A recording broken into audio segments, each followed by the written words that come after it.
ada sekumpulan orang yang tinggal di satu kampung. Mereka semua mengikuti sebuah perkumpulan sekte sesat yang sering melakukan berbagai macam ritual gaib. Konon, si guru besar ini punya kesaktian yang sudah langka dimiliki oleh orang-orang di zaman modern ini. Total, ada 8 orang anggota sekte yang semuanya merasa kagum dan ingin memiliki kemampuan seperti gurunya. Biasanya syarat-syarat tersebut agak terkesan terlalu mengada-ngada dan tidak masuk akal.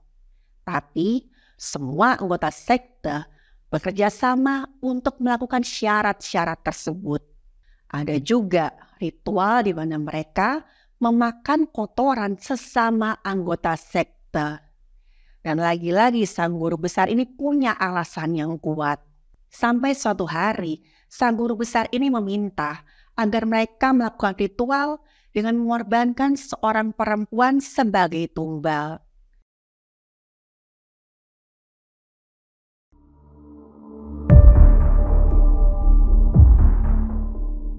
Halo, saya Dr. Stefani. Saya seorang dokter spesialis forensik dan saya melihat apa yang tidak semua orang lihat. Halo, balik lagi di channel Dr. Stefani. Suatu hari, ada seorang wanita yang ditarik ke tengah sebuah persawahan oleh 4 orang laki-laki dewasa. Keempat laki-laki ini kemudian secara membabi buta memukuli si wanita ini dengan menggunakan pentungan besi. Mereka tidak peduli walau saat itu si wanita sudah berteriak-teriak minta ampun. Berkali-kali wanita ini bertanya apa salahnya, tapi keempat laki-laki ini tidak peduli. Mereka terus memukuli si wanita ini sampai akhirnya wanita ini pingsan dan jatuh koma. Kejadian ini berlangsung saat hampir menjelang subuh. Dan setelah si wanita ini tidak sadarkan diri, keempat laki-laki tadi langsung meninggalkan wanita ini begitu saja. Tak lama setelah itu ada seorang petani yang sedang mengecek pengairan di sawahnya. Dia menemukan wanita ini dan dia mengenalinya sebagai salah seorang tetangga. Wanita tersebut langsung dilarikan ke rumah sakit. Tapi sayangnya begitu sampai ke rumah sakit, nyawa wanita ini sudah tidak tertolong. Wanita yang malang tadi sudah meninggal dunia. Ketika dokter melakukan pemeriksaan, dokter menemukan beberapa kejanggalan. Saat diperiksa, wanita ini masih mengenakan anting-anting terbuat dari emas. Jadi sudah jelas kalau motifnya bukan perampokan. Dan saat diperiksa di bagian alat kelaminnya, sama sekali tidak ada tanda-tanda yang mengarah ke kekerasan seksual. Lalu, apa motif 4 laki-laki dewasa tadi sampai mereka tega menghabisi si wanita dengan cara yang begitu kejam? Dan motifnya adalah mereka ini memenuhi perintah dari seorang pemimpin sekte sesat yang mereka ikuti. Beberapa kali di video saya pernah membahas tentang kasus dan korban-korban dari sekte sesat. Tapi kejadian ini itu berbeda dengan kejadian-kejadian sebelumnya. Tapi kejadian kali ini dilakukan oleh banyak orang dan hampir secara komunal. Dan wanita yang menjadi korban dari sekte sesat ini sebenarnya tidak ada hubungannya dengan sekte tersebut. Tapi dia menjadi incaran untuk dijadikan tumbal. Seperti biasa, dalam cerita ini, kejadian asli, nama pelaku, korban, saksi, serta tempat kejadian dari kasus ini telah saya ubah demi menjaga kode etik. Cerita ini bermula ketika ada sekumpulan orang yang tinggal di satu kampung. Mereka semua mengikuti sebuah perkumpulan sekte sesat yang sering melakukan berbagai macam ritual gaib. Dan perkumpulan itu dipimpin oleh seseorang yang mereka anggap sebagai guru besar mereka. Dan menurut keterangan salah seorang pelaku, mereka mengikuti sekte sesat itu karena mereka merasa kagum dengan berbagai cerita kesaktian si guru besar ini. Konon, si guru besar ini punya kesaktian yang sudah langka dimiliki oleh orang-orang di zaman modern ini. Dan salah satu kesaktian yang paling terkenal adalah dia bisa memerintah seluruh makhluk gaib untuk kepentingan dan semua urusannya. Jadi bisa dikatakan, sang guru besar ini punya banyak sekali anak buah yang tidak bisa dilihat oleh mata orang sembarangan. Dan menurut penuturan si guru besar ini, semua kesaktiannya itu dia dapat karena dia melakukan ritual yang sangat istimewa. Total, ada 8 orang anggota sekte yang semuanya merasa kagum dan ingin memiliki kemampuan seperti gurunya. Rata-rata ke-8 orang ini adalah orang-orang dengan kehidupan ekonomi yang kurang mampu. Sebagian bekerja sebagai petani, ada yang bekerja sebagai pedagang, ada juga yang bekerja serabutan. Sang guru besar ini menyetujui permintaan para anggota atau anak buahnya dengan banyak sekali syarat. Biasanya syarat-syarat tersebut agak terkesan terlalu mengada-ngada dan tidak masuk akal. Tapi semua anggota sekte bekerja sama untuk melakukan syarat-syarat tersebut.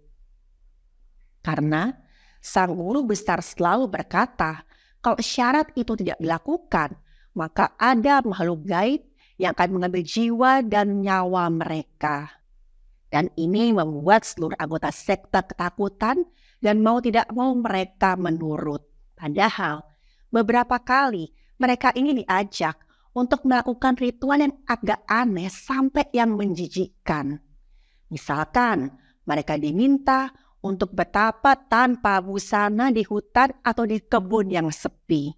Kata sang guru, itu supaya mereka bisa bersinergi dengan para penghuni di kebun dan hutan tersebut.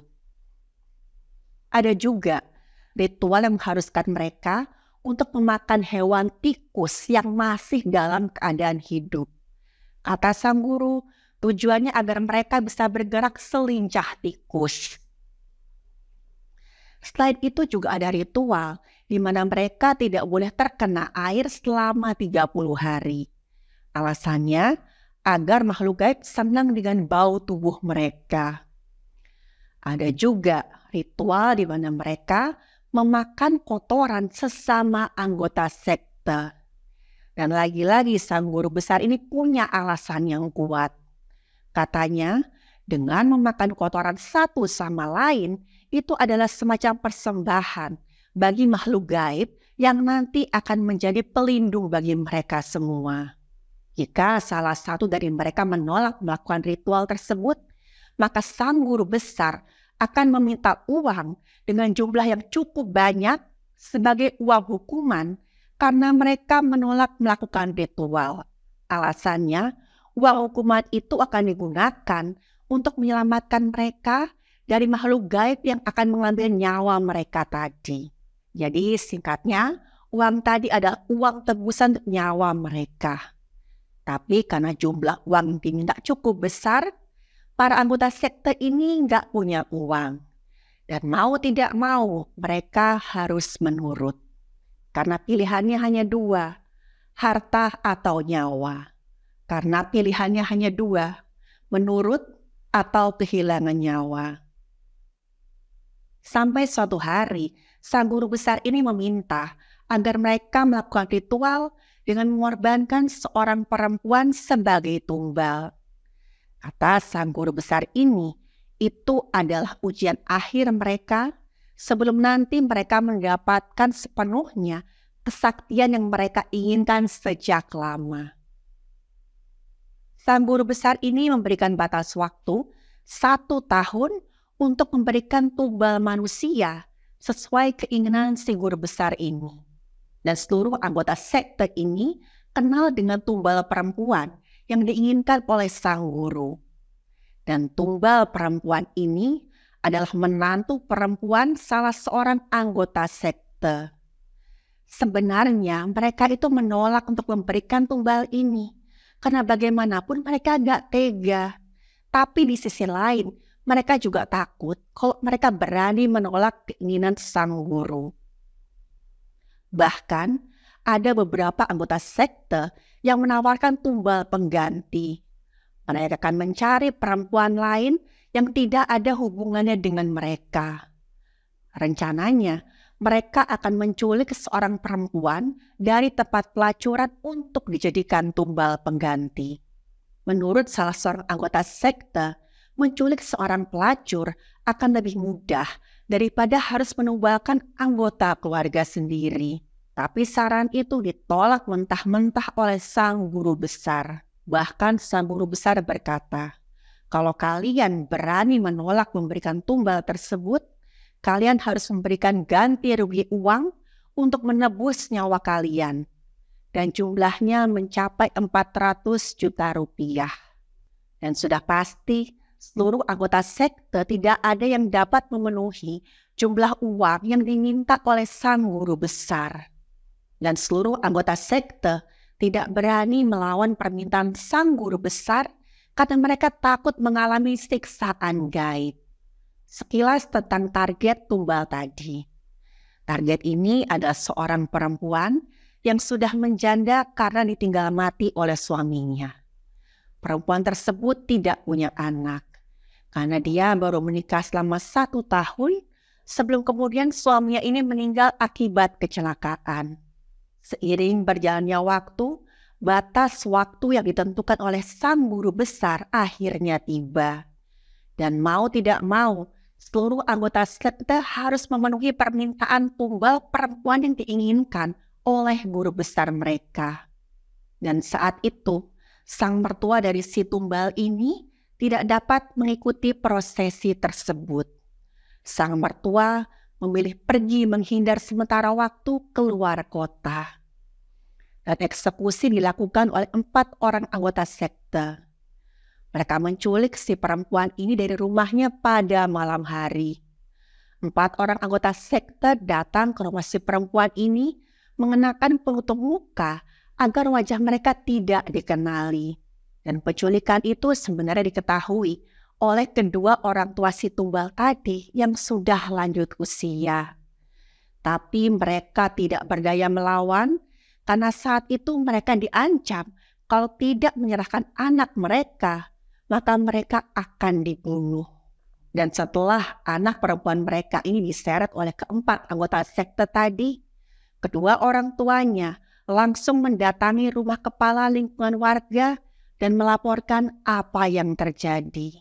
Setelah itu dengan dibantu kepala lingkungan, mereka melapor ke pihak yang berwenang dan langsung dilakukan pencarian.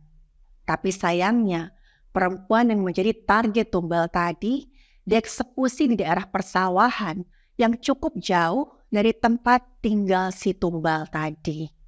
Dan akhirnya, orang tua dari perempuan tadi mendapat kabar kalau anak mereka sudah ada di rumah sakit dalam keadaan sudah meninggal dunia. Dan jasad korban langsung diperiksa oleh dokter forensik. Dapatkan pada hasil pemeriksaan, pada bagian kepala terdapat banyak sekali luka robek akibat benda tumpul.